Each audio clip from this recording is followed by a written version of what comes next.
আসসালামু আলাইকুম সবাইকে, আশা করি সবাই ভালো আছেন। বাংলাদেশ টেস্ট ক্রিকেটে উন্নতি করছে। এই মুহূর্তে টেস্ট র্যাঙ্কিংয়ের 6-এ তারা উন্নীত হয়ে গেছে, যেটা তাদের টেস্ট ইতিহাসের সবচেয়ে সেরা সাফল্য বলা যায় এজ এ টেস্ট টিম। এইটাকে ধরে রাখার একটা মিশন বাংলাদেশের সামনে ডেফিনেটলি রয়েছে এবং ন্যাশনাল টিম তারা এ বছরই খুবই গুরুত্বপূর্ণ দুটো সিরিজ খেলবে, একটা ওয়েস্ট ইন্ডিজের সঙ্গে ঘরের মাটিতে এবং একটা সাউথ আফ্রিকায় গিয়ে অ্যাওয়ে ট্যুর। সেই ট্যুরটাই আগে আসছে এবং তারপর ওয়েস্ট ইন্ডিজে বাংলাদেশ বছরের শেষ দিকটায় ঘরের মাটিতে দুটো টেস্ট খেলবে। সো এই চারটা টেস্ট খুবই ইম্পর্টেন্ট।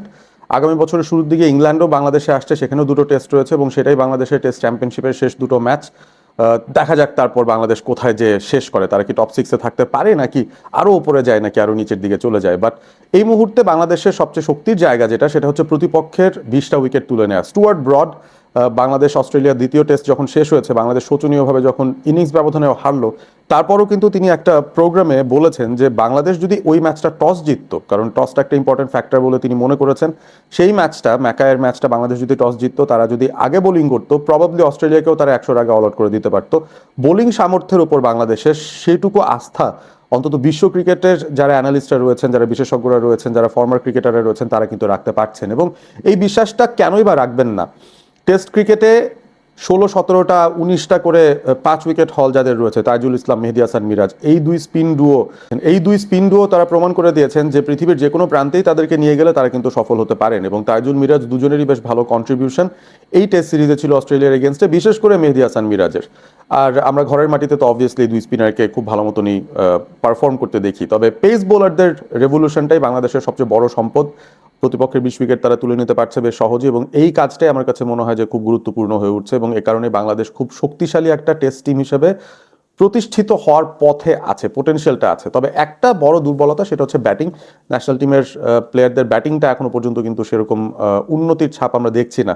এই জায়গাটাতে যেহেতু একটা চিন্তার বিষয় আছে, ডেফিনেটলি আমাদের পাইপলাইনে কারা আছেন, পাইপলাইনে কে কী করছেন, এই টিমের হয়ে কারা কেমন পারফর্ম করছেন, সেটার দিকে কিন্তু চোখ রাখতে হবে। কারণ এখান থেকে যারা আন্ডার পারফর্মিং আছেন সিনিয়র মেন্স ন্যাশনাল টিমের, তাদের মধ্য থেকে কোনো রিপ্লেসমেন্ট এই এই এই টিম থেকে পাওয়া যায় কিনা, সেই বিষয়টাও কিন্তু দেখা হচ্ছে। এবং প্যারালেলি যেহেতু খেলা হচ্ছে, আমার মনে হয় কম্প্যারিজনটা করা খুব সহজ।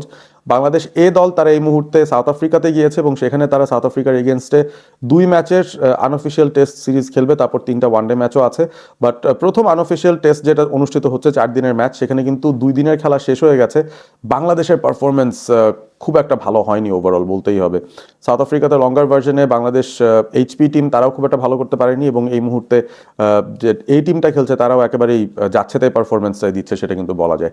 ব্যাটিংটা বাংলাদেশের দুর্বলতার জায়গা। সাউথ আফ্রিকার উইকেট কন্ডিশন তাদের সিচুয়েশনের সঙ্গে অ্যাডজাস্ট করতে পারেননি। বাংলাদেশ আগে ব্যাট করেছে ওই প্রথম যেই আনঅফিসিয়াল টেস্টটা হয়েছে এবং সেখানে মাত্র 122 রানে অল আউট হয়ে গেছে। পুরো 50 ওভার, মানে 50 ওভার্সও তারা ব্যাট করতে পারেনি, 40-এর মতো ওভার তারা ব্যাটিং করেছে এবং তাদের রান রেটটা ছিল 3-এরও নিচে, অর্থাৎ স্ট্রাগল করেছে, ধুকেছে। এই ব্যাটিং লাইন আপটার মধ্যে আপনি দেখেন ন্যাশনাল টিমের অনেকগুলো প্লেয়ার কিন্তু আছে যাদের ইতিমধ্যেই আন্তর্জাতিক লেভেলে অভিষেক হয়ে গেছে, টেস্ট ক্রিকেট খেলেছেন।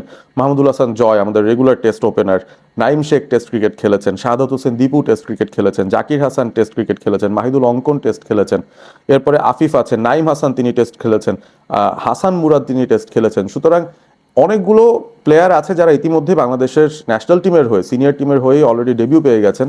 এরকম একটা ব্যাটিং লাইন আপ যেখানে জয়, নাইম শেখ, শাহাদাত হোসেন দীপু, জাকির হাসান, মাহিদুল অঙ্কন, আফিফ ধ্রুব, তারা আছেন। এই লাইন আপটা আসলে কেমন করলো, মানে স্ক্রিনে দেখতে পাচ্ছেন কি দুর্বিষহ একটা ব্যাটিং কার্ড।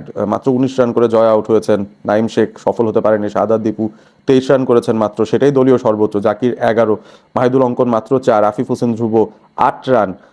পরবর্তীতে আল ফাহাদ, যাকে স্ক্রিনে দেখছেন না, তিনি 18টা রান করেছেন 19 বল থেকে, but it's just a formality. 122 রানে বাংলাদেশ যখন অল আউট হয়েছে তখন নিশ্চয়ই মনে হচ্ছিল যে উইকেটটায় নিশ্চয়ই সাহায্য থাকতে পারে বোলারদের জন্য, এবং সেই সাহায্যটা কিন্তু বাংলাদেশ অন্তত আদায় করতে পারেনি। কারণ সাউথ আফ্রিকা ইতিমধ্যেই 622 রান করে ফেলেছে, 500 রানের একটা লিড তারা পেয়ে গেছে দ্বিতীয় দিন শেষে এবং ডেফিনেটলি তারা সেখানে ডিক্লারেশন দিয়ে বাংলাদেশকে আবারও ব্যাটিংয়ে নামাচ্ছে। মোস্ট লাইকলি এই ম্যাচটা বাংলাদেশ ইনিংস ব্যবধানে হারতে পারে, কারণ তারা ইতিমধ্যেই 500 রানে পিছিয়ে আছে। 2 দিনের একটা সিচুয়েশনেই আপনি নিজে আগে ব্যাট করে 40 ওভার ব্যাট করেছেন, তারপর আপনি কিভাবে 122 রানে 500 রানে পিছিয়ে যান, সেই ব্যাপারটা একটু অড লেগেছে কিন্তু আমার কাছে। এবং বাংলাদেশের এই জায়গাটায় আমার মনে হয়েছে যে এ টিমের বোলিংয়ের অবস্থাও খুব একটা ভালো না। আমরা যদি বোলিং কার্ডটার দিকে যাই, বাংলাদেশ এই যে বোলিং করেছে 120-30-এর মতো ওভার, সেখানে আল ফাহাদ একটা উইকেট পেয়েছেন 18 ওভার বল করে। ইকবাল হোসেন ইমন আমি জানি না, কিছু ইনজুরি নিগলস মনে হয় তার হয়েছে, কারণ মাত্র 4 ওভার বল করেছেন তিনি। টিমের বেস্ট বোলার বলা যায়। আমার মনে হয় রেড বল ক্রিকেটেও ইমনের একটা ভালো ফিউচার আছে, এবং আনফর্চুনেট যদি তিনি ইনজুরিতে পড়ে যান। আনামুল হক 20 ওভার বল করেছেন, মোটামুটি ওয়ার্কলোড শেয়ার করেছেন আল ফাহাদের সঙ্গে, 2টো উইকেট তিনি পেয়েছেন। নাইম হাসান 31 ওভার বল করে 152 রান দিয়েছেন, একটা উইকেট পেয়েছেন। হাসান মুরাদ 42 ওভার বল করেছেন, 215 রান দিয়েছেন, কোনো উইকেট পাননি। সবচেয়ে বড় ডিসঅ্যাপয়েন্টমেন্ট আমার মনে হয় এই দুজন স্পিনার, কারণ তাদেরকেই কিন্তু বাংলাদেশের স্পিন পাইপলাইনের নেক্সট দুজন বলা হচ্ছে। তাইজুল এবং মিরাজ যদি না থাকেন বা তাদের রিপ্লেসমেন্ট প্রয়োজন হয়, তাহলে কিন্তু এই দুজনকেই নেক্সট ইন লাইন ধরা হয় এই রেড বল ক্রিকেটের জন্য। সো এই জায়গাটায় যদি হাসান মুরাদ 42 ওভার বল করে 215 রান দেন, কোনো উইকেট না পান, এবং সবচাইতে প্যাথেটিক ব্যাপার যেটা, সেটা হচ্ছে মাত্র একটা মেডেন নিয়েছেন তিনি, নাইম হাসান নিয়েছেন মাত্র 2টো মেডেন। অর্থাৎ অ্যাকিউরেটলি বল করতে থাকার যে বিষয়টা টেস্ট ক্রিকেটে, যখন কিছুই ধরেন আপনার নাই, উইকেটে স্পিনারদের জন্য কিছুই নাই, বাট তারপরও তো আপনি একটা স্পট মেনটেন করে বল করবেন, ফিল্ডারদের একটু ইনোভেটিভলি সেট করে সেই জায়গায় ব্যাটারদেরকে অন্য কোনো শট খেলতে বাধ্য করবেন, তাদেরকে বিরক্ত করবেন। এই কাজটাই কিন্তু টেস্ট ক্রিকেটে করতে থাকতে হয় বারংবার। ঘরের মাটিতে কিন্তু হাসান মুরাদ সফল হন, নাইম হাসানরা সফল হন, তবে বাইরের দেশে গিয়ে তারা কেন পারছেন না, বা না পারাতে আসলে একটা ব্যাপার কিন্তু এক্সপোজড হয়েই যাচ্ছে, যে অনেকে নাইম হাসানকে বলছিলেন যে অস্ট্রেলিয়া ট্যুরে কেন নেওয়া হয়নি, তাইজুলের চেয়ে তিনি হয়তো বেটার করবেন, বাট এই লেভেলের অ্যাকিউরেসি রেখে আপনি কিন্তু বাইরের দেশে সার্ভাইভ করতে পারবেন না মোস্ট লাইকলি। অনেক সাধনা করতে হবে, অনেক স্ট্রাগল করতে হবে, এবং সেই স্ট্রাগলটা একেবারে এভিডেন্ট।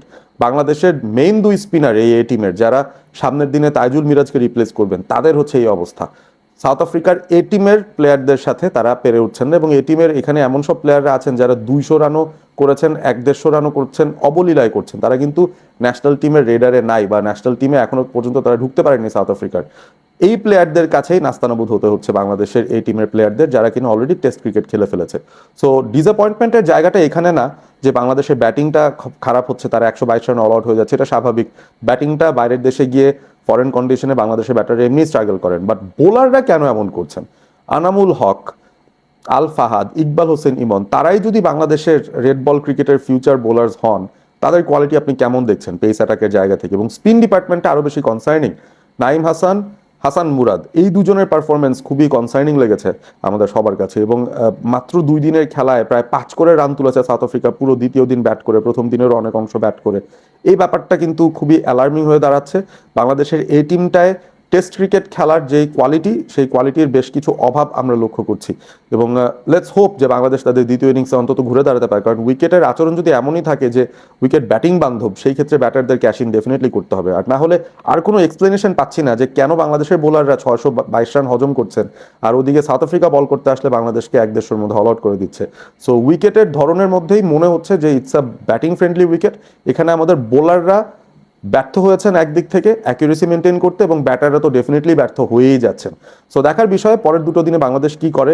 তৃতীয় দিনের খেলাও ইতিমধ্যে চলছে। So let's see what updates we can find সেই জায়গাটা থেকে। বাট অবভিয়াসলি কমেন্ট করে আপনারা জানিয়ে দিন যে বাংলাদেশের মেইন যে টেস্ট স্কোয়াডটা রয়েছে, তার বাইরে যে এ টিম বা নেক্সট ইন লাইন যারা রয়েছেন পাইপলাইনে, তাদের মধ্যে কাউকে আপনি প্রমিসিং খুঁজে পাচ্ছেন কিনা, যারা কারেন্ট স্কোয়াডটাকে রিপ্লেস করতে পারেন কোনোভাবে, মানে ব্যাটিংয়ে হোক বোলিংয়ে হোক। আমি কিন্তু বেশ কনসার্নড হয়ে যাচ্ছি, কারণ বাইরের কন্ডিশনে আপনার আসল পরীক্ষাটা হয়, যে আপনার ক্যারেক্টারের এক্সামিনেশনটা হয়, যে আপনি কত কুইকলি অ্যাডজাস্ট করতে পারছেন, অ্যাডাপ্ট করতে পারছেন, এবং আর কিছু না কাজ করলেও অ্যাজ আ বোলিং ইউনিট আপনি অ্যাকুরেটলি বল করে যেতে পারছেন কিনা, ইনোভেটিভ ফিল্ড সেট করতে পারছেন কিনা, এই বিষয়গুলো কিন্তু মুখ্য হয়ে যায়। এবং সেখানে বাংলাদেশকে আমার ব্যর্থ মনে হচ্ছে আপাতত এই সাউথ আফ্রিকার ট্যুরটায়। কমেন্ট করে জানিয়ে দেবেন আপনাদের মতামত। Hasan Murad, Nayeem Hasan, are they really the future of Bangladesh spin bowling in test cricket? ভালো থাকবেন সবাই, সাবস্ক্রাইব করবেন অল স্পোর্ট এবিপি।